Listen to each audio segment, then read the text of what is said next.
Capítulo 7. O encontro. Estranho, Pablo. Agora que estou próximo desse encontro, meu coração dispara. Não sou dessas coisas. Disse Sara, caminhando pelo jardim como se visse tudo pela primeira vez. Mas fato realmente era. Nunca teve a oportunidade de adentrar em tamanha propriedade. Os ciganos nunca eram bem-vindos, com sua fama de ladrões e desordeiros. E ambos foram caminhando, passando as mãos pelas flores até avistarem bancos debaixo de uma árvore e se encaminharam para lá. Porém, nada da tal da minha. Sara envolveu seu rosto com um lenço que cobria seu cabelo com medo de ser reconhecida. Como se fosse possível esconder sua origem em tamanhas saias e cores de sua roupa. Ficaram em alguns segundos que pareciam eternos naquele banco, olhando para todos os lados com um medo absurdo de serem descobertos, quando um som veio por detrás das árvores. Ei, psiu, vocês, venham por aqui. Por Santa Sara, que voz é essa do além? Pensou rapidamente Sara, até avistar a companhia da daminha, escondida por detrás de uma árvore. E aliviada de sair de tamanha área aberta onde poderia ser vista, adentrou correndo naquela que parecia uma mini floresta. A moça Carlota foi na frente e mal olhou para eles. Estava mais preocupada olhando para os lados para saber se estavam sendo seguidos. E foi abrindo caminho com as mãos e logo uma nova clareira pode ser vista. E lá estava ela em uma manta no chão com muitas frutas e doces, como um verdadeiro lanche de ciganos. Já achei de imediato uma boa recepção daquela moça. Ela queria de fato ser gentil e nos fez sentir à vontade. Chegamos por detrás dela e finalmente virou e nos cumprimentou. Sejam bem-vindos. Sara, ao ver a moça, deu um grito fanhoso, daqueles que o som não são de tão assustada. Pablo quis tampar sua boca, mas teve uma leve vertigem e caiu no chão. Por um breve momento, um tumulto se estabeleceu naquele lugar. Rosena, sem entender, se pôs correndo meio que agachada ainda a socorrer o jovem rapaz, e a Carlota foi correndo retirar a jarra de suco que estava, virando por cima do vestido de Rosena e Sara, que estava assustada também. Por instinto socorreu Pablo, tentando pegar o rapaz ainda em sua queda. Quando finalmente caiu ao chão seu véu, saindo de sua cabeça, e as duas puderam estar no mesmo momento de socorro ao ciganinho. Trocarem os olhares de perto, olhos nos olhos.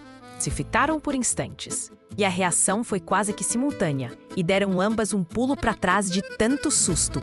Meu Deus, você sou eu. Só que...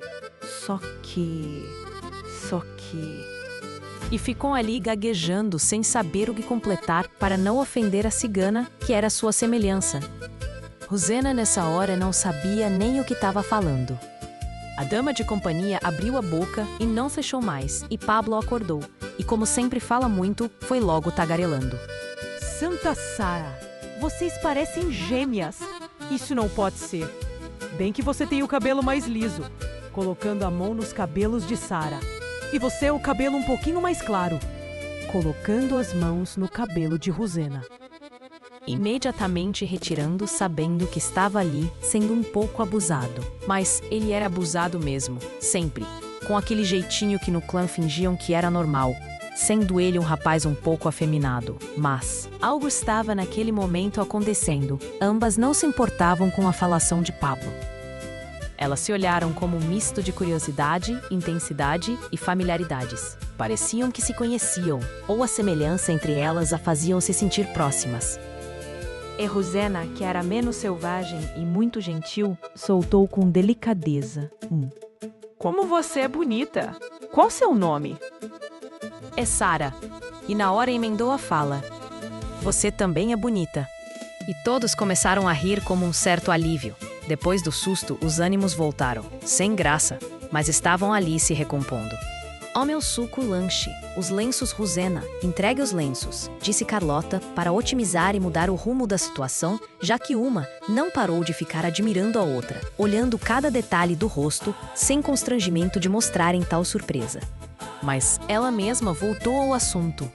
Como vocês se parecem? Como isso é possível? E ali naquele momento que parecia ser eterno, alguém teve o bom senso de lembrar do tempo. Pablo soltou um sonoro. Boris, lembra? Tenho medo dele. Não esqueça do tempo. Sara concordou e explicou que não podia demorar. Mas no tempo restante que tiveram, ambas estavam convictas que precisariam saber mais uma da outra. Faziam perguntas quase que juntas, como uma brincadeira de irmãs mesmo. Perguntas sobre o que gosta, qual sua comida preferida, sua cor. Mas, claro, além das diferenças, pois são pessoas diferentes e sabemos são gêmeas. Elas receberam educação diferente, então quase nada batia de semelhante, a não ser a semelhança física e a vontade de viver em liberdade. Porém, muito mais seria descoberto depois do encontro tramado pelo destino. Era tempo de se reencontrarem. Organizaram possíveis retornos. E como fariam? Carlota e Pablo, fiéis amigos e quase súditos, seriam os encarregados de resolverem como fariam esses encontros. E teriam de ser naquela primavera inteira, pois no frio rigoroso todos se fecham em suas casas. Mas teriam tempo, sim, tempo suficiente para as descobertas que mudariam suas vidas. Ambas já demonstram sentir tamanha alegria. Estão tão ligadas, brincam uma com a outra, se seguram, uma mexe no cabelo da outra. Alegres, realmente uma felicidade, um encontro com o espelho. Nenhuma das duas tiveram maldade de se perguntarem por que tamanha semelhança, e nem por que se sentiam tão à vontade uma com a outra, se eram até minutos. Atrás, duas desconhecidas. O momento é de alegria e renovação. E por um breve momento, Rosena se esqueceu do amor sentia pelo padre e que nunca poderia ser correspondido. De que se sentia uma estranha no seu próprio lar. E por sua vez, Sara não pensava no casamento arranjado com um dos homens mais egoístas e assediado do grupo, o Iago. E que ela teria de seguir uma tradição que não queria, pois tinha dons mesmo era pro comércio e dança. Ambas com suas dores internas ocultadas e abafadas por um momento de tamanha sutileza e alegria. Mas o tempo urge como grito de Boris. Foi logo lembrado por Pablo, que sempre tinha essas tiradas realistas e com tom sarcástico. Um mau humor irônico. Na hora, um franzir de testa de Sara se fez. Precisamos ir, Rosena. Ou posso lhe chamar de Rosa? Rosena é Rosa, não é? Com um aceno de concordância de Rosena, se levantaram e uma segurou na mão da outra. E a nova Rosa falou com o tom doce que tem. Você. Virou-se para Pablo também. Vocês fizeram dessa primavera a melhor de minha vida. Foram muitas emoções por um dia só, que jamais esquecerei. Caso não possamos nos ver mais, gostaria que soubessem. Mas faremos de tudo para que possamos nos ver novamente, não é, Sara? E novamente olhou para Pablo e Carlota e repetiu como se pedisse confirmação de um sim no olhar, não é? E todos responderam afirmativamente. Precisamos ir.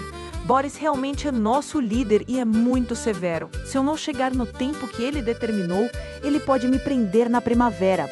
E aí não conseguiremos nos ver. Agradeço os presentes, mas eu sou simples e não tenho nada a lhe dar. E Rosena, com seu olhar sereno, lhe responde. Você já me deu uma moça bonita. Em uma autoafirmação também de sua beleza. Você já me deu. E saíram na surdina e ao passarem pelos muros saíram correndo.